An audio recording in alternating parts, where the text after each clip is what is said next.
தமிழக அரசியலில் ஒருவேளை தொங்கு சட்டமன்றம் போன்ற சூழல் உருவானால் இந்த 30 இடங்கள் மிகப்பெரிய மாற்றத்தை ஏற்படுத்தும்.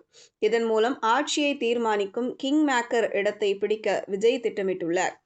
இந்த வாக்கு வங்கி விஜயிடம் இருக்குமானால் அவர் ஒரு வீட்டோ அதிகாரத்தை பெற்றவராக மாறுகிறார். அதாவது அவர் நினைத்தார் ஒரு கூட்டணியின் வெற்றியை தடுக்கவும் முடியும் அல்லது யார் ஆட்சி அமைக்கலாம் என்ற முடிவு எடுக்கவும் முடியும். இளைஞர்கள், முதல் முறை வாக்காளர்கள் மற்றும் தற்போதைய அரசியல் சூழலால் அதிருப்தியில் இருக்கும் நடுத்தர மக்களின் வாக்குகளை விஜய் அறுவடை செய்து வருவது தமிழகத்தில் பல ஆண்டுகளுக்கு பிறகு ஒரு தொங்கு சட்டசபை உருவாவதற்கான வாய்ப்பையும் ஏற்படுத்தியுள்ளது. இந்த திட்டத்தை வெற்றிகரமாக செயல்படுத்த அந்த 30 தொகுதிகளிலும் விஜய் ஒரு அதிரடி முடிவை எடுத்துள்ளதாக கூறப்படுகிறது.